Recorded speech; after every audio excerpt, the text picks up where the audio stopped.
Florence, Planning and Zoning Commission. Mr. Harmon, will you take the roll, please? Certainly, Mr. Chairman. Chairman Pranzo. Present. Vice Chair Frost. Present. Commissioner Schmidt. Commissioner Simmons. Present. Commissioner Prow. Present. Mr. Chairman, we have a quorum. Thank you, sir. Would you all stand for the Pledge of Allegiance?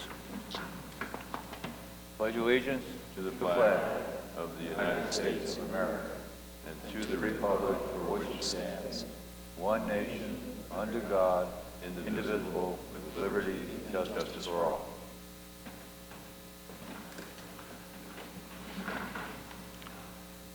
Okay.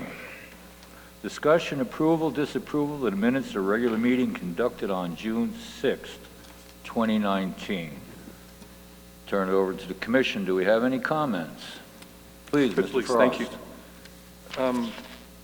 I noticed under new business, when the motion was recorded there, it recorded who made the motion and seconded and whatnot, but it did not include what the condition was. It just says recommend approval with one condition to case, but it does not list what that condition is. I believe that condition was that the property be cleaned up and weeds, debris, etc. removed before we move forward on this. We will make sure that that's added in the final copy. That's Okay. our error.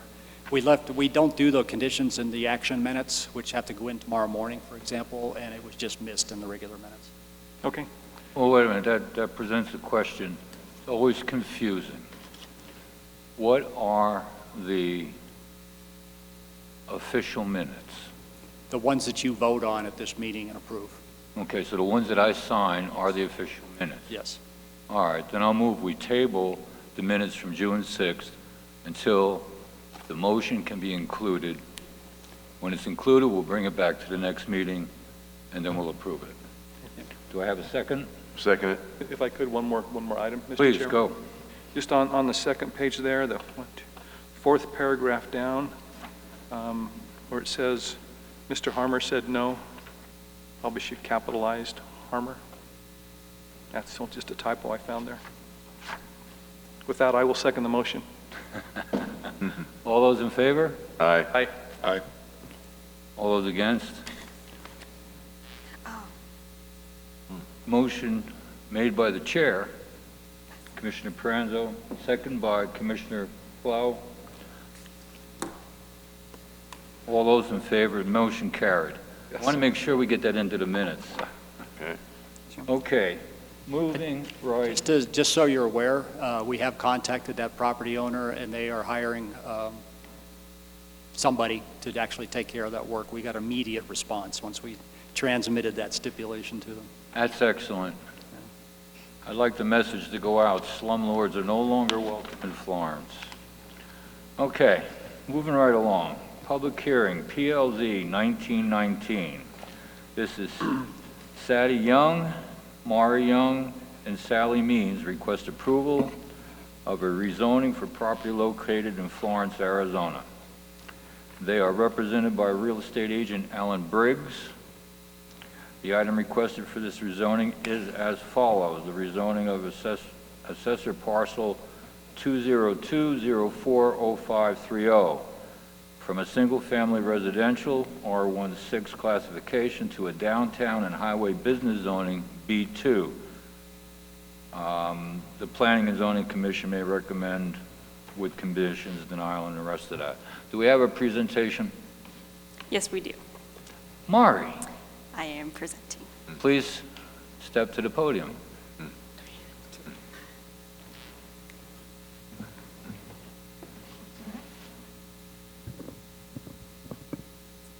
So the case for the zone change is PLZ 1919.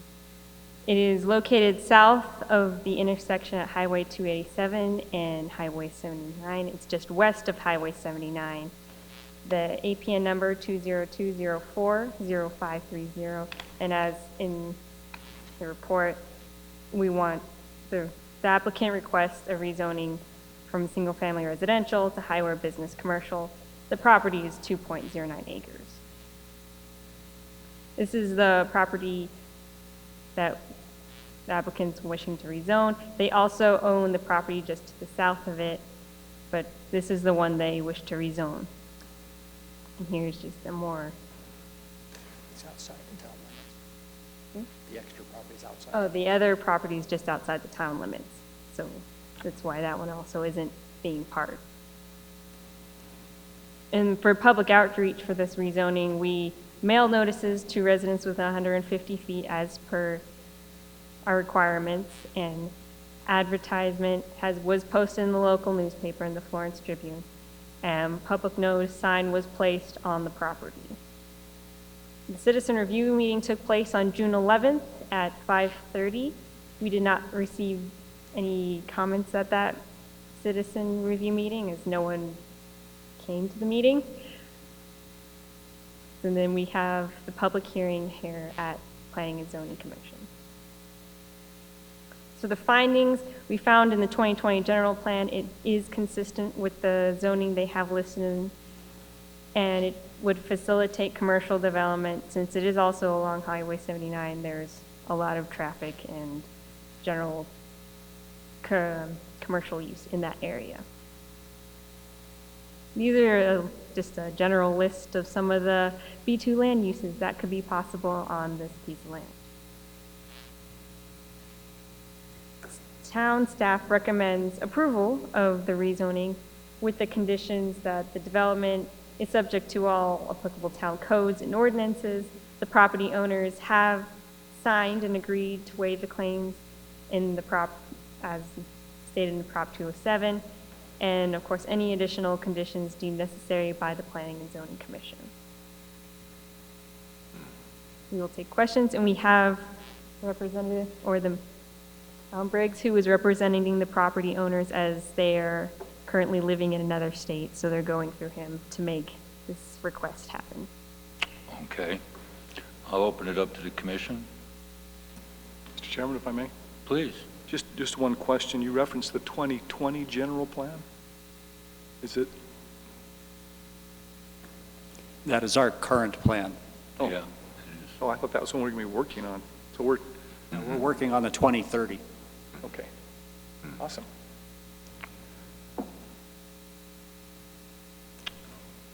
I wish I knew her last name. Mari, please excuse me, I cannot remember your last name. Benitez. Benitez. Ms. Benitez. There is population in that area. I agree that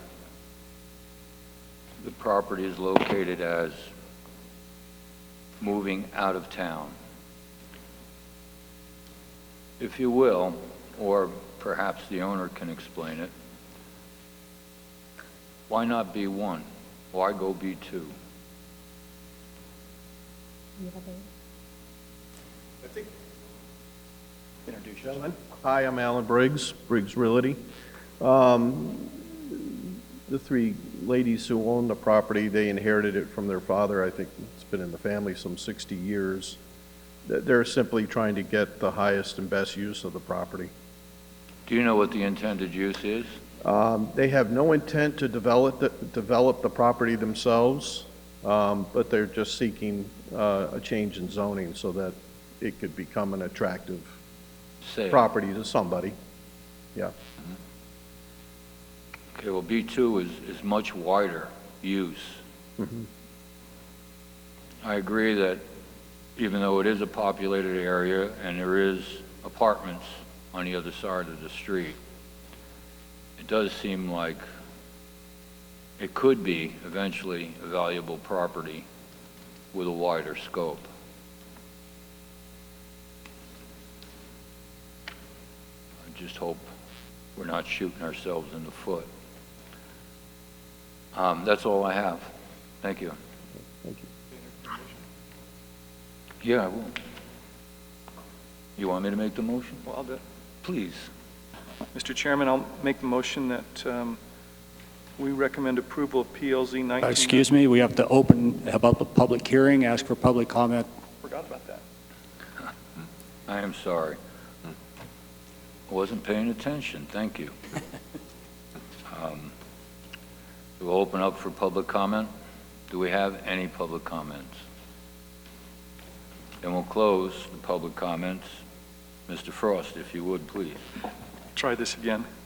Recommend approval of, make a motion to recommend approval of PLZ 19-19, a rezoning assessor parcel 202-04-0530 from a single-family residential R16, classification to a downtown and highway business zoning B-2. Do we have a second? I'll second. We have a motion by Vice Chair Frost, second by Commissioner Simmons. All those in favor? Aye. All those opposed? Motion carried. Okay. Thank you. Moving along, PZ 1916, Caliente del Sol, Units 1, 2, 3, and 4, as requested a modification to 150-068, which concerns the setbacks and age restriction park model units. I'm not going to read this whole thing, but let's just move forward. Mr. Chairman, members of the commission, this case will be much more entertaining than the last one. Because quite frankly, it's a bit convoluted. That's why we do have several representatives of the community here to help get through this, depending on the types of questions you have. As you're probably all aware, Caliente has been within the town quite a number of years and was developed as a subdivision for recreational vehicles, I think even prior to annexing, way back a long time ago. And of course, over the years, a lot of things have changed out there. There was a certain laxness in the enforcement of certain codes for siting of units. So the park models, when they came in, whenever the park was first established, park models didn't really exist as a RV themselves. And so during that transition, they were set in various locations. There were issues with units overhanging public easements for water and sewer, for example. We've had water line breaks literally underneath some of the units. There's been issues with fire separation between the parcels, between the structures on the parcels, a number of different things. This all kind of reached a head last year, and Caliente came to us, and let's see what we can do to straighten it out. And we are very happy to oblige, and we've been working with them for quite a bit last year. The council actually sponsored a town hall out at their clubhouse to talk this through and come up with kind of a mutual agreement on how to handle it. So what you have is attachment A are the final solutions, along with, as new models are brought in, new park models are brought in either by replacing an existing one or putting them on vacant lots, that there would be no more propane and gas provided for the new structures, that replacement units have an age requirement to be no older than 5 years from the date of installation. That's exactly the same that we currently have for manufactured homes in Florence Gardens. And all new and replacement units have carbon monoxide detectors. Some of the little issues that kind of came up and why some of these are very important, for example, a lot of these sites have an all-encompassing canopy over the top. And in the course of a fire, and especially if it's a gas-related fire, that gets trapped underneath those canopies and can easily spread from unit to unit. It's harder for the fire department to fight the fires, and things of that nature. And I think the residents and the board out there have recognized some of the health safety issues that are related to that.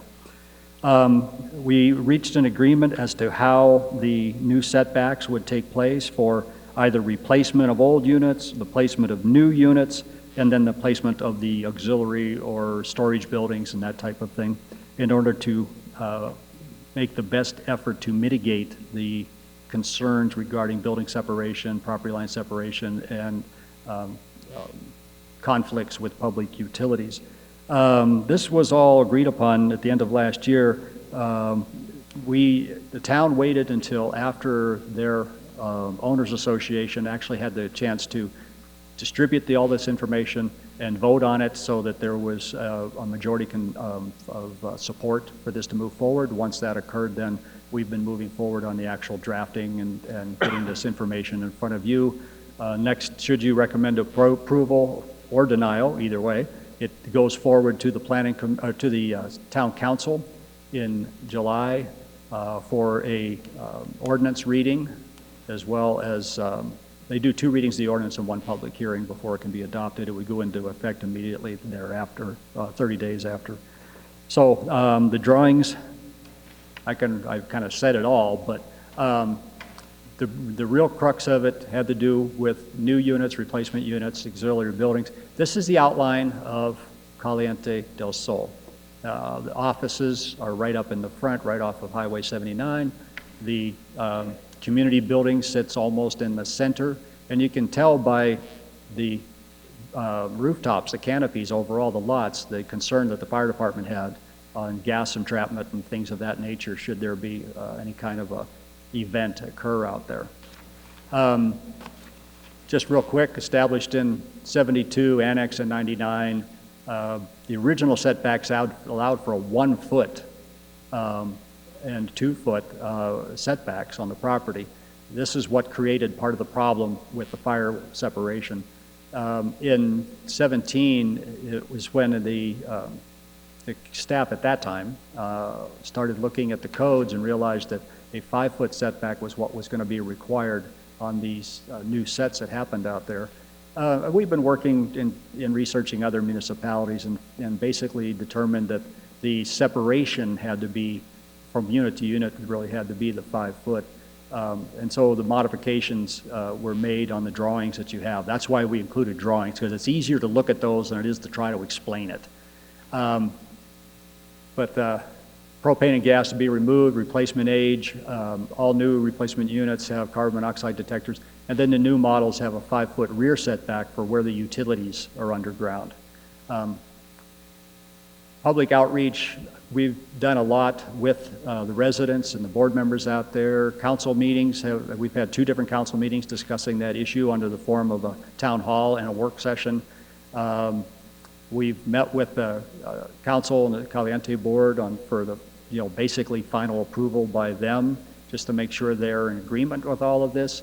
They had their own citizens meeting and adoption in February, and we've done all the legal requirements as far as advertisements and public hearings. Really quickly, the replacement of new units. The typical lots out there are 41 by 34, approximately 42 by 35. And this shows that there would be a minimum of 3 foot setback. And then on the other side and basically the units are always placed on one side, is the way I understand it. It's always on the right side as you face the lot. So this means that we automatically have the separation between units that we'd be looking for fire safety is concerned. Just a replacement of an old unit. There's a little bit of a variation in there depending on whether they're a corner lot and which side of where the corner actually hits on how close you can be to it. Again, drawing is easier to understand than words. And then that any type of auxiliary building or storage unit or whatever would be 3 feet over from the property line. What that means then is we actually get a 6 foot separation between structures. If there's a unit on that property, then you have the storage unit would be set 3 feet on that side, so you have a 6 foot separation, what exceeds the basic minimum of 5. And then it shows where the basic driveways would be, how they'd be handled on a corner lot. We offer the following findings, that the proposed amendments or overlay in this case are consistent with the needs of the community and the town, the community meaning Caliente del Sol, and the proposed amendments should facilitate ongoing development and replacement efforts of local residents.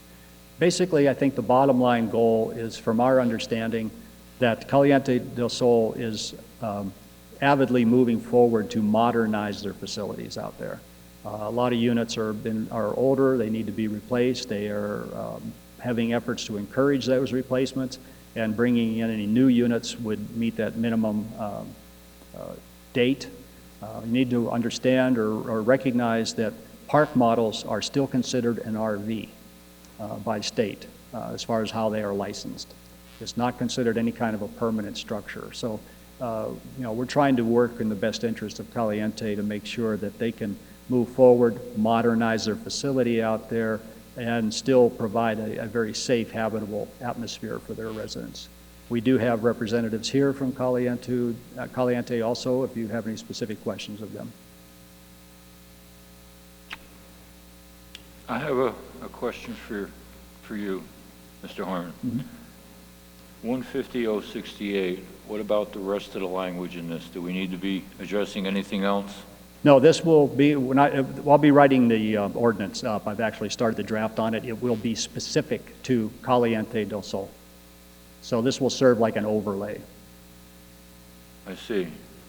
So you're going to create a whole new section, like 068B or something? No, it won't be a section of the code itself, since it's not a general overview. This would be just a separate ordinance. It would pertain to them. It becomes part of our day-to-day operations and the issuing of any permits. Okay. That way, anyone wanting to come in with a new RV park, they would still have the parameters as established in Development Code 150. Okay. Good. Open up to the commission. Any questions? Sure. I just, regarding the Southwest Gas and propane, does Southwest Gas provide service to? Okay. They currently have propane tanks only. It's all propane? Yes. Oh, okay. My understanding was they were to be eliminated completely. They're ultimately, yeah, anything new that comes in or replacements will not be permitted to use propane. They'll be that's all just- electric. But existing, was it, and had something? The existing are existing, although I'm sure they're being encouraged to replace. No.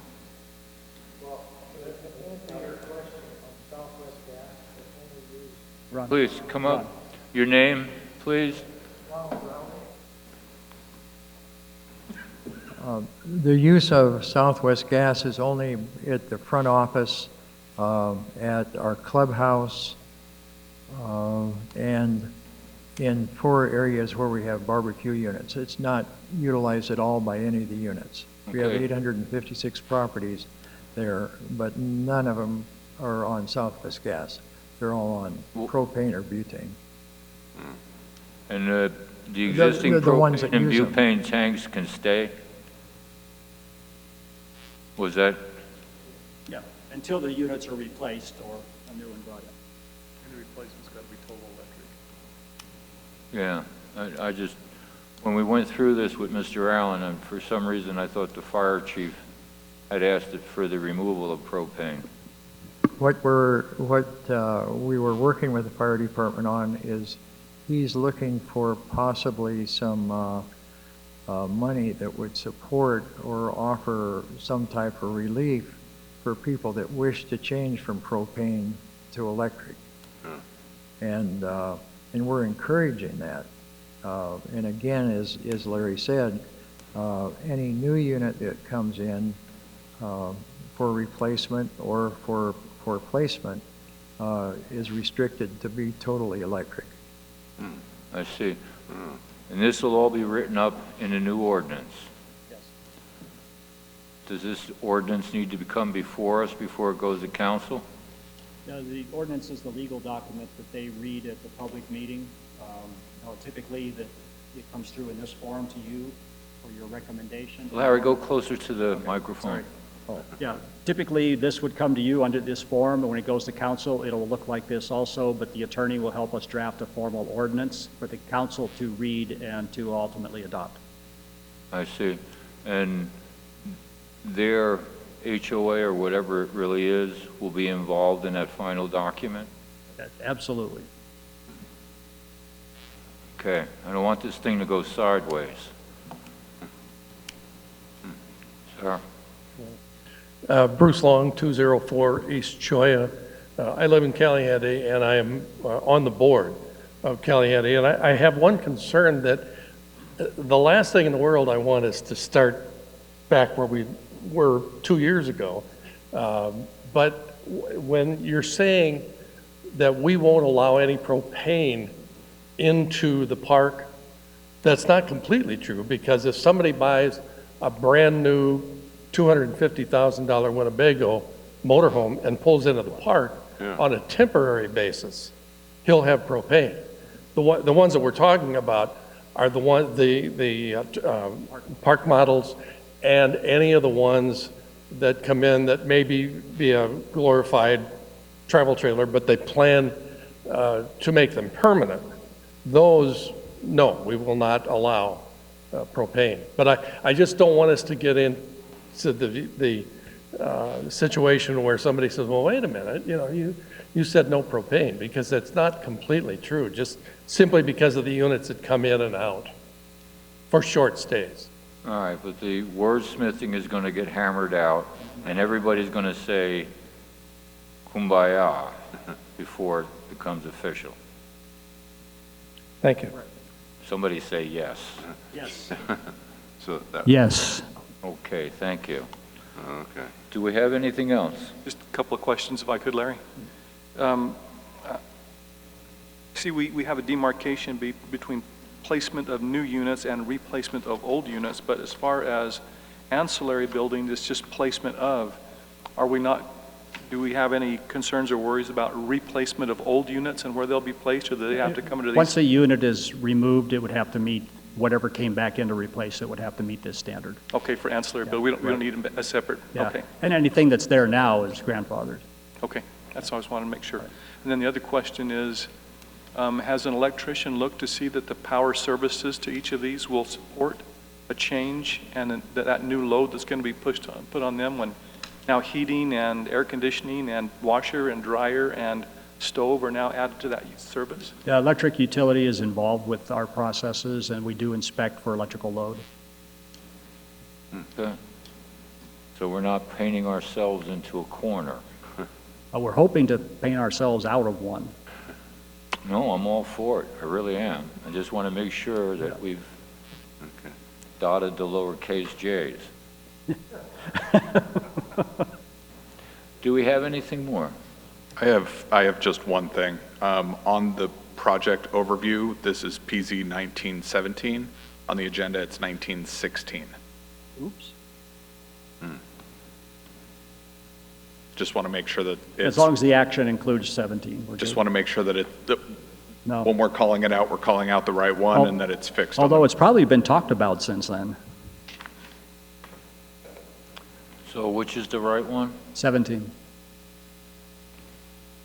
Okay.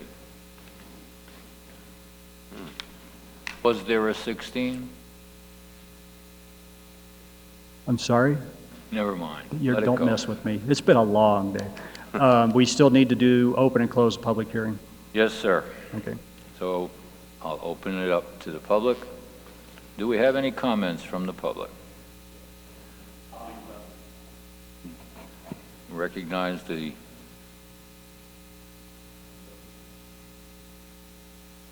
There we go. Okay, thank you.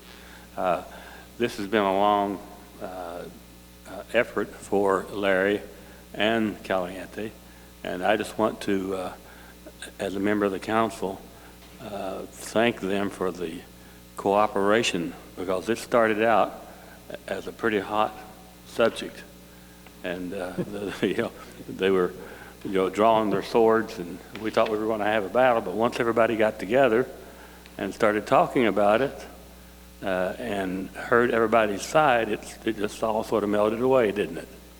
Well, I think it was that, and in the town hall we had was in their community center, where I think the temperature was at least 95 degrees, as I remember, and everybody wanted to get done and get out. But I just want to recognize and thank Caliente and Larry and his team for their effort here. Thank you. Thank you, sir. And I would be remiss if I didn't acknowledge Jimmy Allen, our building official. He was extremely instrumental in carrying this all through. He was. Yes, he was. Any other public comments? Then I will close to the public. Can we have a motion, please? Mr. Chairman, I'll make a motion that we recommend approval of PZ-19-17 for a modification to setbacks at the Caliente del Sol Units 1, 2, 3, and 4 as presented this evening.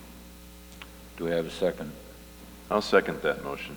We have a motion by Vice Chair Frost, second by Commissioner Plow. All those in favor? Aye. Aye. All those opposed? Motion carried. Presentations, future agenda items, information only. Mr. Chairman, members of the commission, I'm presuming that we still don't need to meet on July 4th. Thank God. So our next meeting then will be on the 18th, as I recall, of July. We do have at least one item at this point. There'll be a public hearing for Florence Gardens, where we're updating a little bit of an overlay for them. There's been a certain amount of conversation out there regarding the enclosure of their property and the height of their front yard fences, since a lot of them have pets that they'd like to let, run on their yard, as they rightly should. So we've been working with their HOA and board up there to come in with some modifications that they have also improved. Also, if you're aware, where the little golf course is up there, little Five Parks course, some of those properties have those tall screen fences downrange from the tees. None of those are legal. So we're trying to make them legal. I mean, they make common sense, keep golf balls out of your kitchen sink. So we've been working with them on two fence issues. Those will be coming forward to you on the 18th. I think that's basically it at this point. So that's the only action item we would have that night. There may be a presentation or two on some other issues. Thank you, sir. All right. At this time, we'll call to the public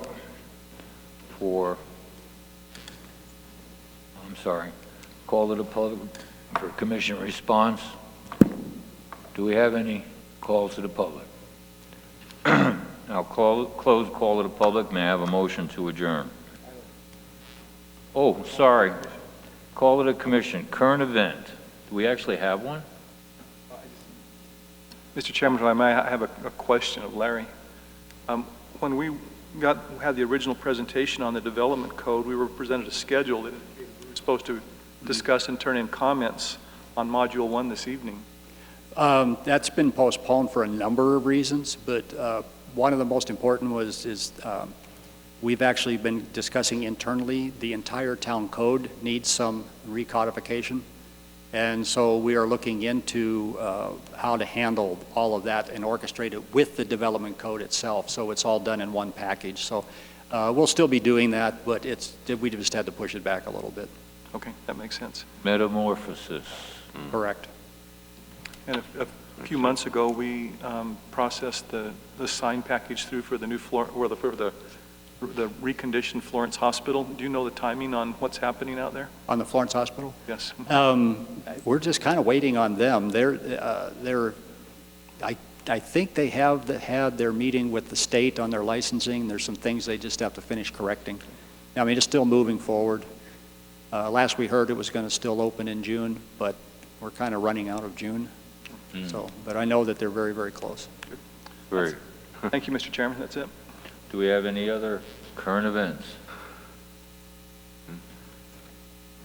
May we have a motion to adjourn? I will make a motion to adjourn. And second? I will second that motion. Okay, we have a motion by Commissioner, I'll get your name yet, Salmons, second by Commissioner Schmidt, Flo. All those in favor? Aye.